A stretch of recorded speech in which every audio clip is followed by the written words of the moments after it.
Hi, Steve. Thank you so much for taking the time to answer a few questions. This is a real honor for me. Uh, Thank you, Pete. It's nice to be here with you, brother. I've been watching you, following you since, man, Flexible and Thanks. the Zappa days. So, Thank you. Well, you're a formidable player yourself, man. As I was mentioning in my text, Guitar Nerd is such a fantastic record. You're just one of these guys that's got it all together. Your melody, your tone, your dimensions of sound, and your control. Really a great, great player, Pete. Seriously, wow. Well, man. I don't even know what to say. That means so much to me, honestly. Anybody that wants to know the truth of it, just listen to your music. Wow. Thank you very much. I really appreciate it. So, just a little aside, I debated cutting this portion of our interview out because I thought it might seem egoed out on my part to include it. And then I thought, no, you can't do that. You have to include it because it's such an important part of Steve and his personality and who he is. So what do I mean by this? I've met him a handful of times, and every time that I've spoken with him, within 30 seconds or 45 seconds, he's asking about how you're doing, about what you're up to, maybe offering some really kind and I believe really heartfelt words of praise about a project you've been involved in. And he just has this way of making others feel noticed and special that on a human level is really great. I mean, he's Steve Vai. He knows the effect he has, I'm sure, when he walks into a room, of knowing musicians and guitar players that know who he is. And yet he, on a human level, he makes you feel seen and appreciated. And I just think it's such a wonderful thing about his personality. And I take it to heart. I think it's really great. I do this series called So You Want to Be a Pro Musician. And I thought to myself, nobody is more qualified to comment on this. I mean, just a little brief recap here, because I think you stand alone as far as insight into being a pro. Your career arc has been incredible to watch, from the early days with Zappa to recording Flexible at home in a time when not many were really doing that sort of thing. Home studio recording and then releasing an independent album. To not long after, I think, working with Dave Roth, the movie Crossroads, then Whitesnake, building your discography, your name and reputation as a coveted sideman to the stars the whole time. And then Passion and Warfare comes out, which sells well over 1 million copies worldwide, a feat achieved by only a select few. Instrumental guitar. I mean, I know you've got vocal songs as well, but that it was, mainly instrumental guitar music. And established. Unbelievable, and establishing yourself as a bona fide solo artist on such a high level. And then around this time, starting a long association with both Ibanez, DiMarzio, and Carvin, then after Signature Guitars, Amps, Pickups, and then establishing Favored Nations, your own label, for your own projects as well as signing other folks. It's just been a hell of a 40-year plus run with no signs of letting up. So I was wondering if you can touch on what it means to be a successful musician with that kind of career arc, and perhaps offer some advice to the youngins about developing a successful career path. Well, I'll do my best. A lot of these things are kind of elusive, but when I look back at my career, there's been a couple of things that I've noticed that might be responsible for everything you just mentioned. And what that was just my love for the instrument, my love for music. Because when I was young and I started playing the guitar, I felt like I found home, like I found my place. I found my bliss, so to speak, my enjoyment. And it was in the hearing of a musical idea, and then in the finding a way to execute it in a unique way. Whenever I would get an idea for get a musical idea, it always felt exciting to me, right? Mm-hmm.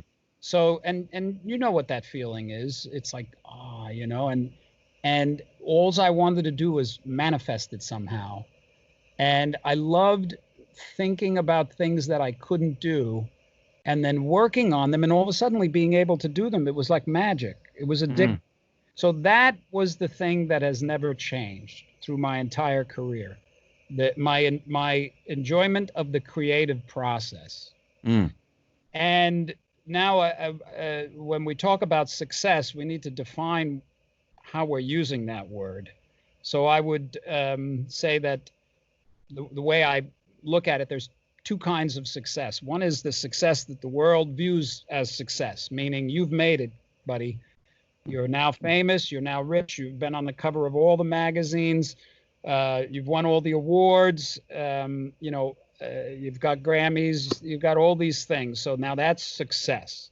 Okay. That's one form of success. But what I've noticed also is you take who you are into that kind of success, meaning if you're a miserable son of a bitch, that kind of success is not going to help you. As a matter of fact, it makes it worse. So that kind of success, I never really made that the primary thing to do. It always seemed, that kind of success always seemed like something that was outside of my reach. It was like, I don't even want to think about it because I have no idea of knowing if that kind of success is going to come to me. How could you know? You don't know these things. But what I do know is that I really love playing the guitar, and I really love writing music. The weirder and the quirkier that my fingers found notes, the more excited I got. So it was my own little private secret in my own little bedroom, teenage bedroom. And I practiced and practiced and practiced, and I loved it. I just loved it. And then the next thing you know, and that's the success. Okay, that's real. When you're fulfilling yourself with your creative ideas, or I should say, when you're executing, manifesting your creative ideas in a joyful way, and you do it, and many people do it, that's real success. Sure. It's success now because it makes you feel good. There's a sense of dignity, there's a sense of worth, there's a sense of empowerment, there's a sense of enjoyment, enthusiasm, there's a sense of co-creativity with others. There's the feeling of enthusiasm for the idea and for the road that you're walking on to manifest that idea. Once that idea and the goal is reached, if the goal is something which I always recommend should be the ultimate vital priority, is that you're doing what you love. That's the number one priority, without any excuses and without any fear of how it's going to be accepted in the world, because you don't know. But when you are able to do that, I believe you have success in two ways. One of them is you've fulfilled yourself, because there's nothing nicer than having an idea, working on it, having it come out, and having it be really nice, enjoying it, And the other thing is when you put yourself into your music that way, it's organic, it's honest. There's an authenticity of you in that music. And the people that hear it, that it responds to, that resonate with it, it might be a very, very big audience. It might be a small audience, but it's the right audience for you. And they are your audience. And because trying to capture an audience, I just never really, I just did what I liked, and the audience came. So, and as a matter of fact, everything came that way. And it was just like when it came to Frank, he asked me to audition for his band. I would never ask him. That's like insane. Don't ask me. I mean, and when like even the Alcatraz gig was one that I actually went out and I saw an ad in the paper, and I took action and went to the audition. But with things like Flexible, that was just pure joy. Yeah. I never thought anybody would ever hear it. Right. And right. Like the Attitude song was like my roller coaster. It was my bliss, I was like, woohoo, Yeah. And that made it. Guitar Player magazine asked me if they could put it in the magazine. that was one of the things that launched my career. That's amazing. Yeah. And the reason why Frank asked me was as a result of something that I had that was valuable to him for his music, which was a guy that can play these weird lines that he hadn't really given other guitar players. So he all of a sudden had a guitar voice that can play the Black Page or something like that. You know what I mean? Yeah. So and that was only a result of my passion for playing the instrument. So you know what that came.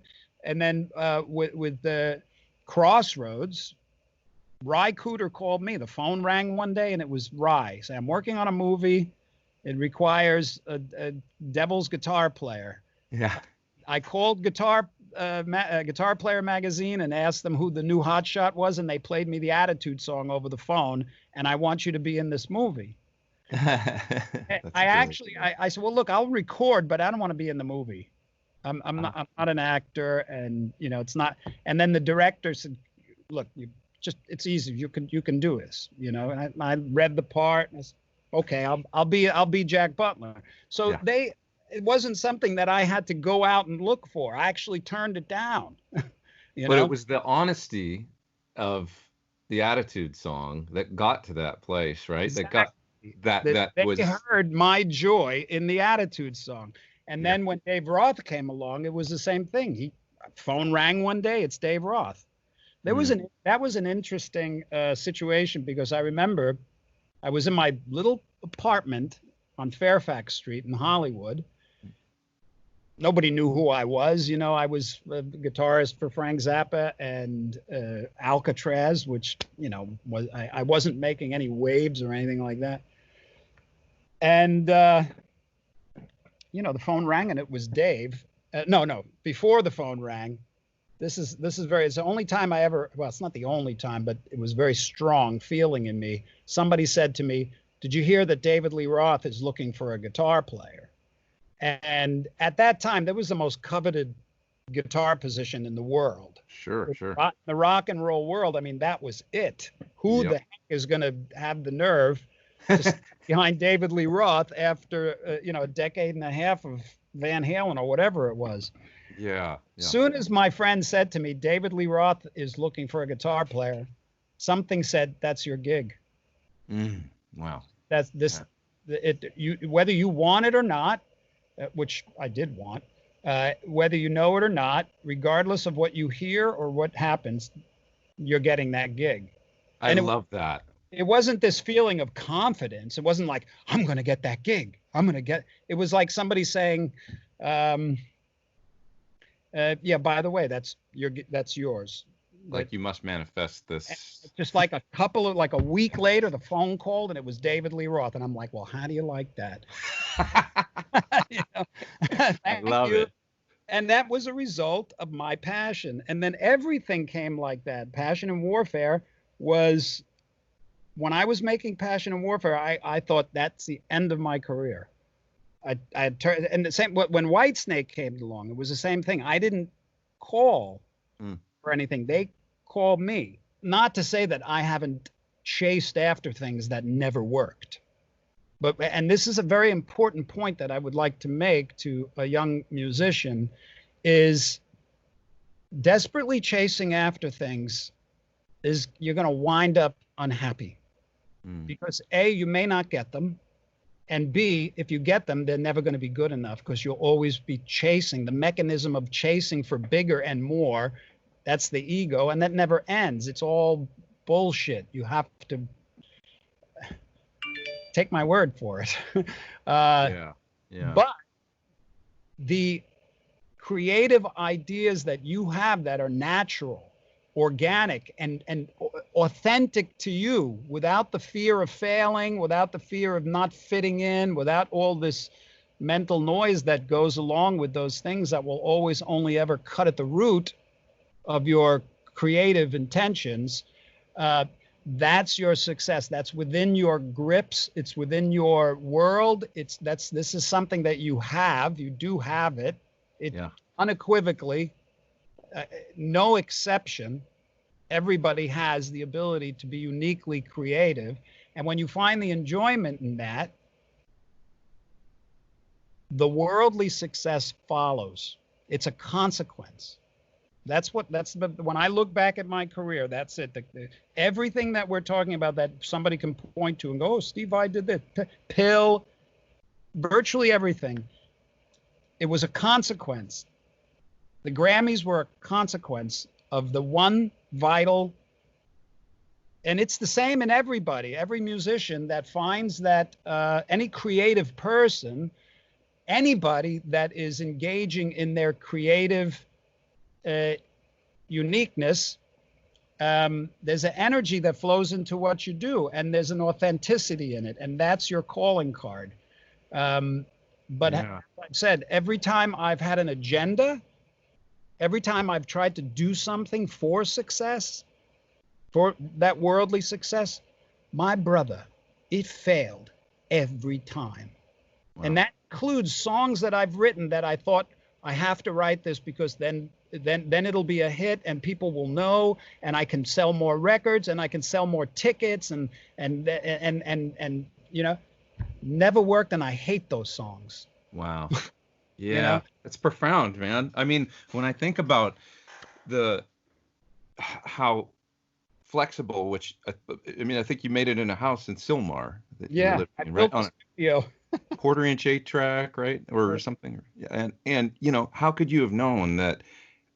You know, that it would carry you through to, because really it must have been that project that it was the springboard for all it, like, and that you had that so early on, the vision to make that record and just say, I don't even care what people think, I'm going to make this record for me, right? I think. Well, I never even expected on releasing it. Yeah, so you were just having and there's tons and tons of stuff I recorded back then. That's like 10%. But the thing is it was fun. There you go. Which is addictive. Yeah, and it was addictive. That's all I wanted to do, and I bring my friends over to laugh at it and to contribute and all these things. And and when I mean, I didn't even think, when I originally thought about releasing it, I was only going to release it on those flexi discs. Mm-hmm. And I thought, well, I have it. I might as well see if I could put it out there. And then I started shopping it. So I thought, well, let me see what the real world of the music industry is. And I learned quick. And mm-hmm. I made some incredibly good decisions. Mm-hmm. Because what I did was I was offered this is not I'm repeating a story that I've told many times that can be heard in many places, but you may not have heard it, so you might get a kick out of it. I was very practical, and the few things that I had going for me was I didn't feel desperate, and I never panicked. So what do I mean by that? The feeling of being desperate means I have to be famous. If I'm not, I'm unworthy as a person unless I'm successful. This is all insane thinking, by the way. Mm. I didn't have that. I was, because it just seemed impossible to even think. Why, you know, it'd be nice if it happened, but you know, it didn't feel like it was up to me. The only thing that was up to me was enjoying what I was doing in the moment. And when you do that, so you said something right before that I got an early start. Everybody has an early start if they are enjoying what they're doing. Do you know what I'm saying? Does that make sense? It's a thing that people lose, though, I think, along the way sometimes, and get maybe if the ego takes over and then buying into the, oh, success must mean I have to do this or sell this many records or whatever. But it really is, I can relate to what you're saying. I might have lost that along the way at some point, because I remember putting out Guitar Nerd, my first record, and rediscovering what it meant to just make something for me and not worry about any of that stuff and just go, well, if anybody cares, here it is out there in the world. And then just being like a spiritual elixir, like putting that record out was like, oh, like I just felt, I don't know how else to describe it other than that. It was purifying. Yeah. When it came to that ego, because it was like, I don't care if people like this, it's great. And if they don't, then I was tired of, I spent years like trying to get record deals in bands, getting up on stage at the, the Viper Room for the industry showcase, and guys in suits standing there like this, deciding whether or not you were, good enough to, and I always say, they're looking for something wrong, not something right. They're looking for the reason not to give you the $250,000 advance, Yeah. and it's, you're jumping around going, I hope they like me. I hope, and it's just like years doing that stuff to finally just go, screw it. I got a little recording rig. My amp's in the closet. I got it mic'd up. Let's see what I can come up with and just Yeah. do the best I can with what I've got. Just have some fun. And then, yeah. What you notice is if your authenticity flows into the music, they're not standing there looking at what's wrong. They're fighting each other to get you. I love that. I love it. I love it. And maybe the beauty of what's happened with the internet these days and with things like Instagram and is just that direct connection, I think, because that's what was so impressive about Flexible was you had to go out and print up LPs, right? And figure out a distribution network for these things and get it out there in the world. Nowadays, you can film something and 45 minutes later, or even in the case of these, I work sometimes with a company called DistroKid. I can record a song and release it, and it's up on iTunes and Spotify and everywhere else within 48 hours. It's incredible.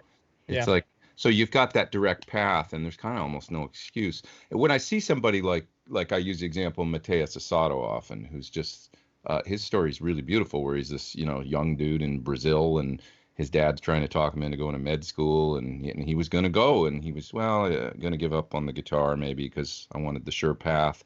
And my friend said, here's a guitar contest online. Just enter. You're so good. Like, just enter. And he said, okay. And he did it.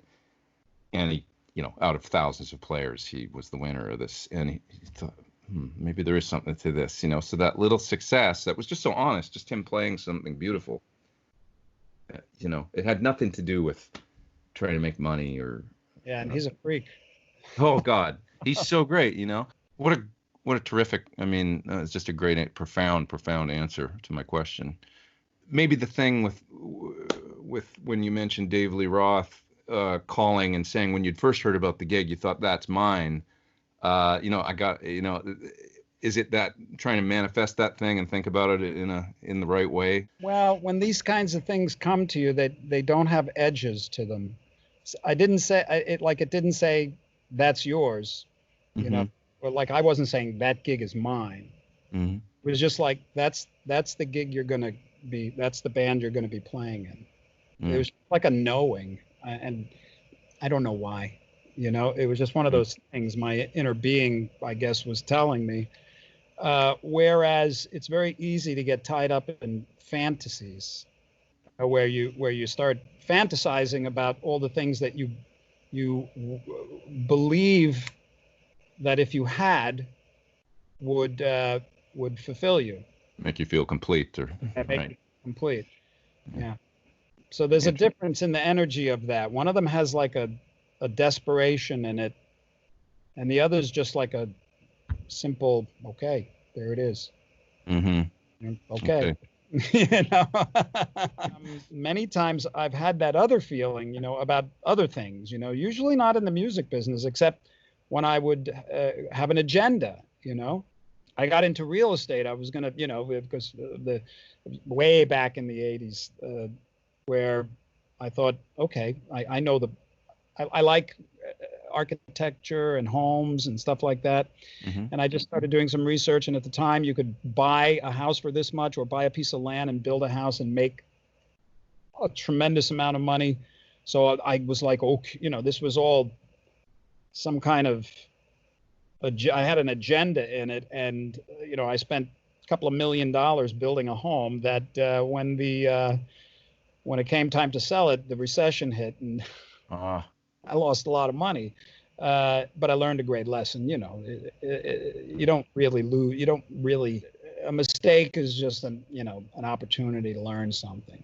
Mm-hmm. But all through my career, if I look back now, all those things that had an edge in them, in my desire, they never worked. They just never worked. Mm. But the music,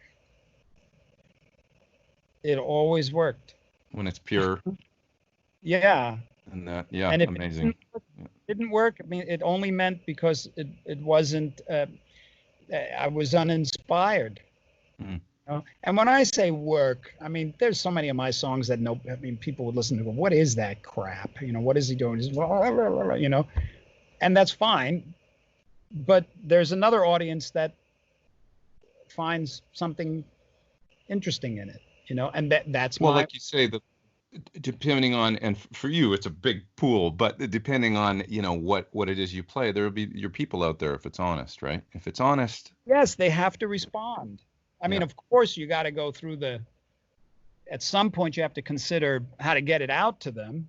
Yeah. But that can be a very enjoyable process too. And it was for me. I remember when I was doing Flexible in the beginning and they offered me a record deal and I looked at the deal and I said, this is ridiculous. I mean, I'm not going to, how does this work? You give me $10,000 and I give you my record and you own it for the rest of eternity. And I get 25 cents a record and you have to recoup the $10,000 from my 25 cents. And you $4.10. How is this insane? And I take it to my attorney and he goes, no, that's a record deal. That's how they work. And I'm like, this shit. I do remember reading something having said about, creativity and doing in it for the right reasons and stuff. But I do remember reading an article where you mentioned, and you said, I'm not saying this to impress people. You preface it with that, but you did mention that you held on to the rights to that record all the way through and made good business decisions, right? Yeah, I just went to the next step and I just looked at the industry and I saw the infrastructure that record labels sell their records to distributors. So I started looking up distributors, distributors don't. And all I had was the yellow pages. Amazing. Yeah.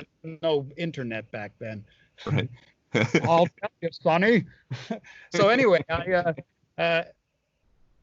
distributors don't sign artists, they sign labels. But for some stroke of brilliant luck, I met a guy, Cliff Coltrari, who headed up an important records distribution, and he was a fan of the Zap stuff. And then I sent him Flexible, and he's like, okay, I'll take 1,000 records and I'll pay you $4.10 each. And I'm like, wow. So I manufactured the records, sent them to him. Took another 1,000, another 1,000, another 1,000, another 1,000. And then all of a sudden, the Attitude song hitting Guitar Player, and then Crossroads, and then CDs came along, and I was getting $7.50 a CD, and sold 400,000. Wow. And this is like, I mean, that's like for a guy that was living on $200 a week, and then all of a sudden, bam. Yeah, I mean, it took time over time, but the moral of that story is, if you find yourself overcome by a feeling of desperation or panic, like okay, this is the only deal we're getting, as bad as it is, as awful as these people are, what they want or whatever, I'm going to do it, because if I don't, my career is over. It does not need to work that way. You're the boss. Love it. You are the absolute boss. Love and it. This industry is here to serve you. And there's so much. It's a great industry. It's a phenomenal industry. It's filled with creative people. You can be successful overnight, and everybody in it.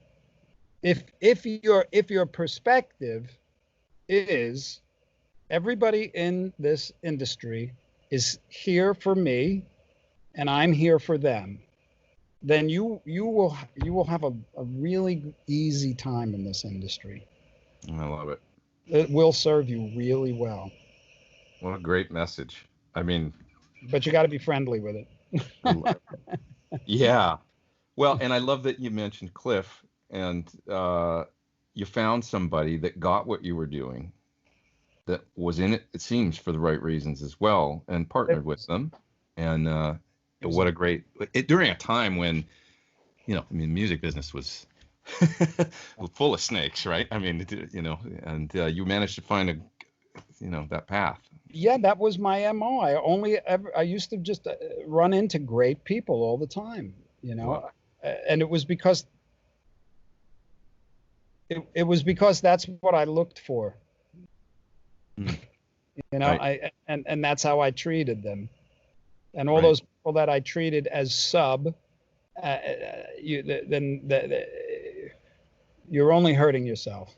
Once again, I think your record is a good example for me when I hear it of a guy that sat down and had to express his creative interests in a very happy way, a very joyful way. The record is it's a lovely work, and Oh it man. sounds like it came from your real, true creative instincts.